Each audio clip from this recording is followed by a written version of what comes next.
All welcome back to my YouTube channel. ಎಲ್ಲರೂ ಹೇಗಿದ್ದೀರಾ? ಎಲ್ಲರೂ ಚೆನ್ನಾಗಿದ್ದೀರಾ ಅಂತ ಭಾವಿಸ್ತೀನಿ. ನಾನು ಕೂಡ ಚೆನ್ನಾಗಿದ್ದೀನಿ.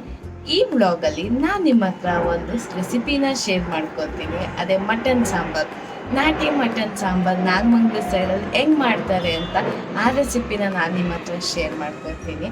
ಇವತ್ತು ಫ್ರೈಡೇ, ಓಕೆನಾ? ಫ್ರೈಡೇ ಏನಾರ ನಾನ್ ವೆಜ್ ಮಾಡೋಣ ಅಂತ ಯೋಚನೆ ಮಾಡ್ತಿರ್ಬೇಕಾದ್ರೆ ಮಟನ್ ಸಾಂಬಾರು ಮಾಡೋಣ, ರೆಸಿಪಿನೂ ಕೂಡ ಶೇರ್ ಮಾಡ್ಕೋಬೋದು ಅಂತ ಮಾಡೋಣ ಅಂತ ಈ ವ್ಲಾಗ್ನ ಶುರು ಮಾಡಿದ್ದೀನಿ.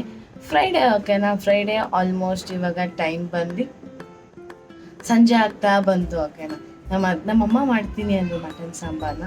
ಸೊ ದಟ್ ಆ ವಿಡಿಯೋನ ಶೂಟ್ ಮಾಡ್ಕೊಳ್ಳೋಣ, ರೆಸಿಪಿ ಶೇರ್ ಮಾಡ್ದಂಗೂ ಆಗುತ್ತೆ, ನಿಮಗೂ ಯಾರಿಗಾರು ಹೆಲ್ಪ್ಫುಲ್ ಆಗುತ್ತೆ. ನಾಗಮಂಗಲ ಸೈಡು ನಾಟಿ ಮಟನ್ ರೆಸಿಪಿ ಸಾಂಬಾರನ್ನ ಹೆಂಗೆ ಮಾಡ್ತಾರೆ ಅಂತ ಸೂಪರಾಗಿ ಬರುತ್ತೆ. ನೀವು ನಂಬ್ತಿರೋ ಬಿಡ್ತಿರೋ, ಮಾಡ್ತಾ ಒನ್ ಟೈಮ್ಗೆ ಊಟ ಮಾಡಿ ಮುಗಿಸ್ಬಿಟ್ರೆ ಮಟನ್ ಪೀಸಸ್ ಎಲ್ಲ ಖಾಲಿ ಆಗಿಬಿಡುತ್ತೆ, ಬರೀ ಸಾಂಬಾರು ಉಳಿದಿರುತ್ತೆ. ನೈಟ್ಗೆ ಅದ್ರ ಜೊತೆಗೆ ಮೊಟ್ಟೆ ಬೇಯಿಸ್ಕೊಂಡು ತಿನ್ನೋದು ಇದೇ ಆಗಿರುತ್ತೆ ನಮಗಂತೂ. ಯಾವಾಗಲೂ ಮಟನ್ ಸಾರು ಮಾಡಿದಾಗ ನಮ್ಮ ಅಮ್ಮನ ಕೈ ರುಚಿ ಅಂತ ಸೂಪರಾಗಿರುತ್ತೆ ಅಂತ ಹೇಳ್ಬೋದು.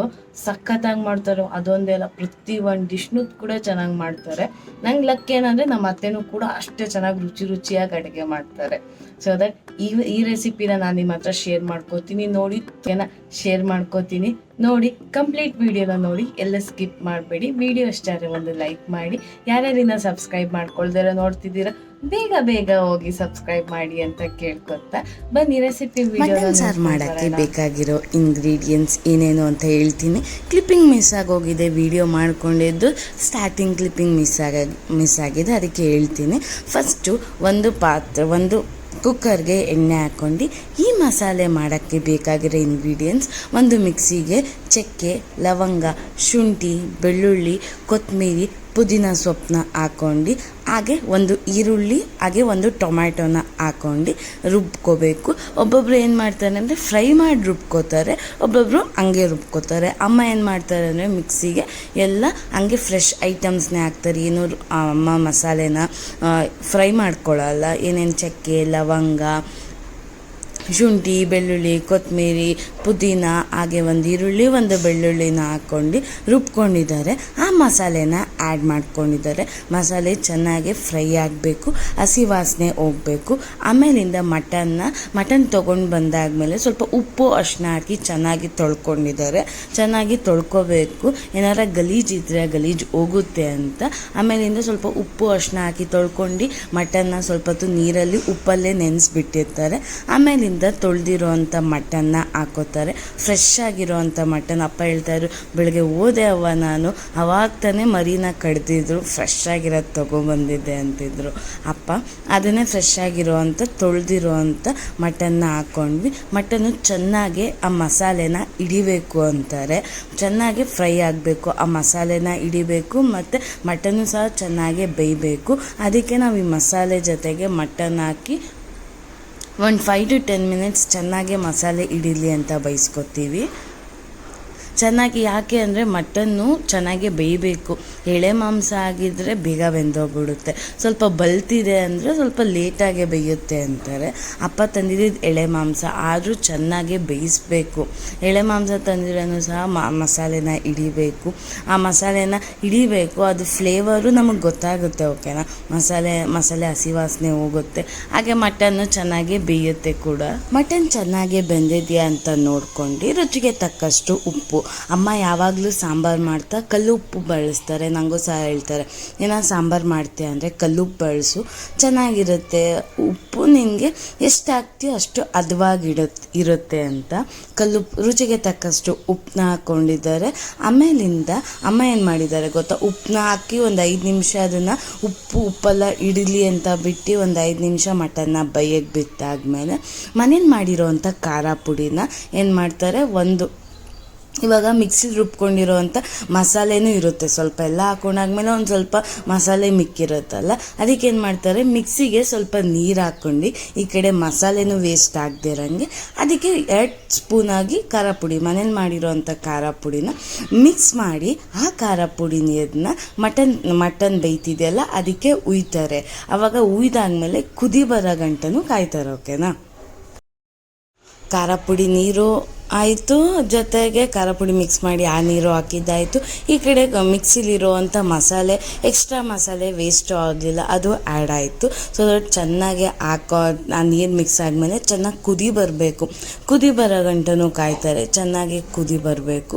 ಕುದಿ ಬಂದಾದ್ಮೇಲೆ ಅಮ್ಮ ಏನು ಮಾಡ್ತಾರೆ ಅಂದರೆ, ಮನೇಲಿ ಚಾಕು ಇರುತ್ತಲ್ಲ, ಚಾಕುನ ಒಲೆಗೆ ಬೇಯಿಸ್ತಾರೆ, ಮೀನ್ಸ್ ಬಿಸಿ ಮಾಡ್ಕೋತಾರೆ. ಇಲ್ಲಿ ಕುಕ್ಕರ್ ಇವಾಗ ಬೇಯ್ತಾ ಇರುತ್ತೆ, ಅಲ್ಲೇ ಸ್ವಲ್ಪ ಹೊತ್ತು ಒಂದು ನಿಮಿಷ ಇಕ್ತಾರೆ. ಆಮೇಲಿಂದ ಕುಕ್ಕರ್ ಸುತ್ತ ಹಿಂಗೆ ಸುತ್ತ ಮಾಡಿಬಿಟ್ಟು ಆಮೇಲೆ ಆ ಸಾರೊಳಗೆ ಹಾಕ್ತಾರೆ. ಯಾಕೆ ಅಂದರೆ ಇವಾಗ ಕಾಲ್ಧೂಳಾಗಿರುತ್ತೆ. ಇವಾಗ ಚಿಕನ್ ಮಟನ್ ಎಲ್ಲದಕ್ಕೂ ಅಮ್ಮ ಹಂಗೆ ಮಾಡ್ತಾರೆ, ಆಯಿತಾ, ತೊಗೊಂಬಂದರೆ ಕಾಲ್ಧೂರಾಗಿರುತ್ತೆ. ಇಲ್ಲ ಅಂದರೆ ಈ ನೆಗೆಟಿವ್ ಎನರ್ಜಿ ಸ್ವಲ್ಪ ನಾನ್ ವೆಜ್ಗೆ ಅಟ್ರ್ಯಾಕ್ಟ್ ಮಾಡೋದು ಜಾಸ್ತಿ ಅಂತಾರೆ, ಓಕೆನಾ. ಆ ಥರ ಏನಾರ ಇದ್ದರೆ ಅಂದ್ಬಿಟ್ಟು ಅಮ್ಮ ಮೂಸಲ್ಲಿ ಹಿಂಗೆ ಸುತ್ತಬಿಟ್ಟು ಅದನ್ನು ಹಾಕ್ತಾರೆ. ಆ ಚಾಕುನ ಹಂಗೆ ಚಾಕುನ ಸಾಂಬಾರೊಳಗೆ ಒಂದ್ಸಲಿ ಹೆಚ್ತಾರೆ. ಚಾಕುನ ಚೆನ್ನಾಗಿ ತೊಳೆದು ಬಿಸಿ ಮಾಡಿ ಆಮೇಲಿಂದ ಹಾಕ್ತಾರೆ. ಏನಾರು ದೃಷ್ಟಿ, ಏನಾರು ನೆಗೆಟಿವ್ ಎನರ್ಜಿ, ಕಾಲ್ಧೂಳು ಏನಾರ ಇದ್ದರೆ ಹೋಗ್ಲಿ ಅಂತ ಮಾಡ್ತಾರೆ, ಓಕೆನಾ. ಇದು ಎಲ್ಲದಕ್ಕೂ ಮಾಡ್ತಾರೆ ಅಮ್ಮ. ಚಿಕನ್ ಸಾರು ಮಾಡಿದ್ರು ಮಾಡ್ತಾರೆ, ಮಟನ್ ಸಾಂಬಾರು ಮಾಡಿದ್ರು ಮಾಡ್ತಾರೆ. ನೋಡಿ ಹಿಂಗೆ ಇರ್ತಾರೆ. ಅದು ಒಂಥರ ಕುದಿ ಥರ ಬರುತ್ತೆ, ಆಮೇಲೆ ಎತ್ಬಿಡ್ತಾರೆ. ಆಮೇಲೆ ಎಕ್ಸ್ಟ್ರಾ ಸ್ವಲ್ಪ ಎಷ್ಟು ಬೇಕೋ ನಿಮಗೆ ಕ್ವಾಂಟಿಟಿ ಅಷ್ಟು ನೀರನ್ನ ಆ್ಯಡ್ ಮಾಡ್ಕೊಂಡು ಆಮೇಲಿಂದ 2 ವಿಸಿಲ್ನ ಕೂಗಿಸ್ಬೇಕು. 2 ಇಲ್ಲ ಅಮ್ಮ, ಚಿಕನ್ ಆದರೆ 2 ವಿಸಿಲ್ನ ಕೂಗಿಸ್ತಾರೆ, ಮಟನ್ ಅಲ್ಲ 3 to 4 ವಿಸಿಲ್ನ ಕೂಗಿಸ್ತಾರೆ. ಎಷ್ಟೇ ಮಸಾಲೆಯಲ್ಲಿ ಬೆಂದಿದ್ರು ಇನ್ನೂ ಬೇಯಬೇಕು ಅಂತ 3 to 4 ವಿಸಿಲ್ ಕೂಗಿಸಿದ್ರೆ ಸೂಪರ್ ಡೂಪರ್ ಆಗಿರುವಂಥ ಮಟನ್ ಸಾಂಬಾರು ರೆಡಿ ಆಗುತ್ತೆ. ಬೆಸ್ಟ್ ಕಾಂಬಿನೇಷನ್ ಅಂದರೆ ಮುದ್ದೆ, ಚಪಾತಿ, ರೈಸ್. ನೀವು ಮಾಡ್ಕೊಂಡು ಮನೇಲಿ ಟ್ರೈ ಮಾಡಿ. ಹೋಟೆಲಲ್ಲಿ ಮಾಡೋ ಮಟ್ಟ ಸಾಂಬಾರ್ಗಿಂತನೂ ಕಮ್ಮಿ ಇರೋಲ್ಲ. ಮನೇಲೇ ಮಾಡ್ಕೊಂಡು ಟ್ರೈ ಮಾಡ್ಕೊಂಡು ತಿಂದರೆ ಹೋಟೆಲ್ಗಿಂತ ತುಂಬ ರುಚಿಯಾಗಿ ಬರುತ್ತೆ ಅಂತಲೇ ಹೇಳ್ಬೋದು. ನೀವು ಟ್ರೈ ಮಾಡಿದ್ರೆ ನನಗೆ ಕಮೆಂಟ್ ಸೆಕ್ಷನಲ್ಲಿ ಕಮೆಂಟ್ ಮಾಡಿ ತಿಳಿಸಿ. ನಾನು ಕಮೆಂಟ್ ಓದ್ತೀನಿ, ನನಗೂ ಖುಷಿ ಆಗುತ್ತೆ. ನೀವು ಟ್ರೈ ಮಾಡ್ತೀರಾ ಅಲ್ಲ, ಟ್ರೈ ಮಾಡಿ, ತುಂಬ ಚೆನ್ನಾಗಿ ಬರುತ್ತೆ. ಅದು ನಾಟಿ ಸ್ಟೈಲ್ ಮಟನ್ ರೆಸಿಪಿ. ಏನಿಲ್ಲ, ಸಿಂಪಲ್ಲಾಗಿ ಮನೇಲಿ ಮಾಡ್ಕೊಂಡು ತಿನ್ಬೋದು. ಟ್ರೈ ಮಾಡಿ.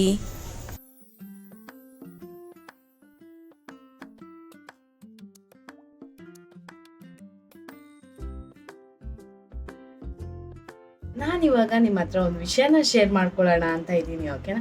ಏನಪ್ಪ ಅದು ವಿಷಯ ಅಂದರೆ, ನಾನು ಸ್ಟಾರ್ಟಿಂಗ್ ಯೂಟ್ಯೂಬ್ ಶುರು ಮಾಡ್ಬೇಕಾದ್ರೆ ನಾನು ಅಂದ್ಕೊಂಡೆ ಒಂದು ವೀಡಿಯೋಗೆ ಪಟ ಪಟ ಪಟ ಪಟ ಅಂತ ಸಬ್ಸ್ಕ್ರೈಬ್ ಆಗಿಬಿಡ್ತಾರೆ, ಏನು ಆರಾಮಾಗಿ ವೀಡಿಯೋ ಹಾಕ್ಬೋದು ಅಂದ್ಕೊಂಡಿದ್ದೋಳು ನಾನು. ಯೂಟ್ಯೂಬ್ ಶುರು ಮಾಡೋಕ್ಕಿಂತ ಮುಂಚೆ ನಾನು ನೋಡ್ತಿದ್ದಿದ್ದು ಯೂಟ್ಯೂಬರ್ಸ್ ವೀಡಿಯೋಸ್ನೆಲ್ಲ ನೋಡಿ ಪಟ ಪಟ ಅಂತ ಸಬ್ಸ್ಕ್ರೈಬ್ ಆಗ್ತಾರೆ ಬಿಡು ಒಂದು ವೀಡಿಯೋ ಅಪ್ಲೋಡ್ ಮಾಡಿದ ತಕ್ಷಣ ಅಂದ್ಕೊಂಡೆ. ಬಟ್ ಸೀರಿಯಸ್ಲಿ ಬಿಲೀವ್ ಮೀ, ನಾ ಯೂಟ್ಯೂಬ್ ಶುರು ಮಾಡಾದ್ಮೇಲೆ ಯೂಟ್ಯೂಬಲ್ಲಿ ಎಷ್ಟು ಕಷ್ಟ ಇದೆ ಅಂತ ಗೊತ್ತಾಗಿದ್ದು. ಏನು ಕಷ್ಟ ಅಂದರೆ, ಒಂದು ವಿಡಿಯೋ ಮಾಡೋಕ್ಕೆ, ಒಂದು ರೆಸಿಪಿ ವ್ಲಾಗ್ನ ಮಾಡೋಕ್ಕೆ, ನಾವು ಒಂದು ನಾರ್ಮಲ್ ಆಗಿ ಒಂದು ಅಡುಗೆ ಮಾಡೋಕ್ಕೆ ಒಂದು 1/2 hour 45 minutes ಆದರೆ, ಕ್ಯಾಮ್ರಾ ಇಟ್ಕೊಂಡು ವಿಡಿಯೋ ರೆಸಿಪಿನ ಶೂಟ್ ಮಾಡೋಷ್ಟಲ್ಲಿ ನಮಗೆ 1 ಅವರಿಂದ 2 hour ಹಿಡಿಯುತ್ತೆ, ಓಕೆನಾ. ಆ ಆ್ಯಂಗಲ್ ಸರಿ ಬಂದಿಲ್ಲ, ಫೋಟೋಸ್ ಸರಿ ಬಂದಿಲ್ಲ, ನಾವು ಕಂಪ್ಲೀಟ್ ಎಲ್ಲ ವೀಡಿಯೋ ಮಾಡಿಬಿಟ್ಟಿರ್ತೀವಿ, ಅರ್ಧ ವೀಡಿಯೋ ರೆಕಾರ್ಡ್ ಆಗಿರುತ್ತೆ, ಫೋನ್ ಬ್ಯಾಟ್ರಿ ಲೋ ಆಗಿಬಿಟ್ಟಿರುತ್ತೆ. ಆ ಥರ ಎಷ್ಟು ಕಷ್ಟ ಇದೆ ಅಂದರೆ, ಹೇಳೋರ್ಗೆ ಆರಾಮಾಗಿ ಹೇಳ್ತಾರೆ ಬಿಡು, ನೀವು ಒಂದು ವೀಡಿಯೋ ಹಾಕಿದ ತಕ್ಷಣ ಲಕ್ಷ ದುಡಿತೀಯ ಅಂತ. ಸೀರಿಯಸ್ಲಿ ನಾನು ಸ್ಟಾರ್ಟಿಂಗ್ ಮಾಡಿದಾಗ ಒಂದು ವೀಡಿಯೋಗೆ ನಾವು ಜಾಸ್ತಿ ಸಬ್ಸ್ಕ್ರೈಬರ್ಸ್ ಆಗಿಬಿಡ್ತಾರೆ, ಫುಲ್ ಫೇಮಸ್ ಆಗಿಬಿಡ್ತೀನಿ ಅಂದ್ಕೊಂಡೆ. ಸೀರಿಯಸ್ಲಿ ಒಂದು ಯೂಟ್ಯೂಬ್ ವ್ಲಾಗು, ಯೂಟ್ಯೂಬರ್ ಶುರು ಮಾಡ್ತಾರಲ್ಲ, ಆ ಯೂಟ್ಯೂಬರ್ ಏನು, ಯೂಟ್ಯೂಬಲ್ಲಿ ವೀಡಿಯೋಸ್ ಹೆಂಗೆ ಅಪ್ಲೋಡ್ ಮಾಡೋದು, ಯೂಟ್ಯೂಬ್ ಕಷ್ಟ ಏನು ಅಂತ ಅವ್ರಿಗೆ ಮಾತ್ರ ಗೊತ್ತಿರುತ್ತೆ. ಹೇಳೋರ್ಗೇನು 1000 ಹೇಳ್ತಾರೆ ಅಂತ ಹೇಳ್ಬೋದು. ಒಂದು ವೀಡಿಯೋ ಅಪ್ಲೋಡ್ ಮಾಡೋಕ್ಕೆ ನಾವು ಯೂಟ್ಯೂಬಲ್ಲಿ ಅರ್ಧ ದಿನ ಟೈಮ್ ಸ್ಪೆಂಡ್ ಮಾಡ್ತೀವಿ ಅಂತ ಹೇಳ್ಬೋದು. ವಿಡಿಯೋ ಶೂಟ್ ಮಾಡ್ಕೋತೀವಿ, ವಾಯ್ಸ್ ಓವರ್ ಕೊಡಬೇಕು, ಎಡಿಟಿಂಗ್ ಮಾಡಬೇಕು, ನೀಟಾಗಿ ಫ್ರೇಮ್ ಮಾಡಬೇಕು, ಮತ್ತು ಸಾಂಗ್ಸ್ ಆ್ಯಡ್ ಮಾಡ್ಕೊಳ್ಳೋಂಗಿಲ್ಲ ಯೂಟ್ಯೂಬಲ್ಲಿ, ಓಕೆನಾ. ಅದು ಕಾಪಿ ರೈಟ್ಸ್ ಬರುತ್ತೆ, ಅದನ್ನು ರಿಮೂವ್ ಮಾಡಬೇಕು. ಸೀರಿಯಸ್ಲಿ ನಾನು ಏನೋ ಅಂದ್ಕೊಂಡಿದ್ದು, but YouTube is totally different. Subscribers ನಾನು ಸ್ಟಾರ್ಟಿಂಗ್ ಮಾಡಿದಾಗ ನನಗೆ ಗೊತ್ತಿರೋರ ಕಡೆಯಿಂದ ಆಗಿದ್ದು 100 ಸಬ್ಸ್ಕ್ರೈಬರ್ಸ್ ಅಷ್ಟೇ, ಓಕೆನಾ. ಆಮೇಲೆ ದೀರ್ಘದಿಂದ 150 ಆಯಿತು. ಇವತ್ತು ನಾನು ಎಷ್ಟು ಖುಷಿ ಇದ್ದೀನಿ ಅಂದರೆ, ನನಗೆ 377 ಸಬ್ಸ್ಕ್ರೈಬರ್ಸ್ ಆಗಿದ್ದಾರೆ. ನೋಡಿದ್ರೆ ಹೇಳ್ಬೋದೆ 377 ಎಷ್ಟೊಂದು ಲಕ್ಷ ಆಗಿದ್ದಾರೆ. ಅವರೆಲ್ಲ ಇನ್ನೆಷ್ಟು ಖುಷಿ ಪಡ್ಬೋದು ಅಂತ. ಅವರೆಲ್ಲ ತುಂಬ ಲಕ್ಕಿ, ತುಂಬ ಅದೃಷ್ಟವಂತರು ಅಂತಲೇ ಹೇಳ್ಬೋದು. ಅವರು ಪ್ರತಿ ಒಂದು ವಿಡಿಯೋಗೂ ಕಷ್ಟಪಟ್ಟಿದ್ದಕ್ಕೆ ಅವ್ರಿಗೆ ಅಷ್ಟು ಸಬ್ಸ್ಕ್ರೈಬರ್ಸ್ ಆಗಿದ್ದಾರೆ. ಓಕೆನಾ. ಪ್ರತಿ ವಿಡಿಯೋಗೂ ಅದೇ ಆದಂಥ ಚಾಲೆಂಜಸ್ ಇರುತ್ತೆ, ಮತ್ತು ಅದು ಹಿಂದೆ ಪಟ್ಟಿರೋಂಥ ಶ್ರಮ ಇರುತ್ತೆ ಅಂತಲೇ ಹೇಳ್ಬೋದು. ಎಲ್ಲ ಯೂಟ್ಯೂಬರ್ಸ್ಗೂ ಹ್ಯಾಟ್ಸ್ ಆಫ್. ಮಾತು ಓಕೆನಾ, ಯೂಟ್ಯೂಬ್ ಮಾಡಬೇಕು ಅಂದರೆ ಎಲ್ಲರೂ ಮಾಡೋಕ್ಕಾಗಲ್ಲ. ಅದೊಂದು ಪ್ಯಾಷನ್ ಇರಬೇಕು ಅವ್ರಿಗೆ, ಅದ್ರ ಮೇಲೆ ಯೂಟ್ಯೂಬ್ ಮೇಲೆ ಆಸೆ ಇರಬೇಕು. ನಾನು ಬ್ಲಾಗ್ಸ್ ಮಾಡ್ತೀನಿ, ನಾನು ಅಪ್ಲೋಡ್ ಮಾಡ್ತೀನಿ ಅಂತ ಆಸೆ ಇರಬೇಕು.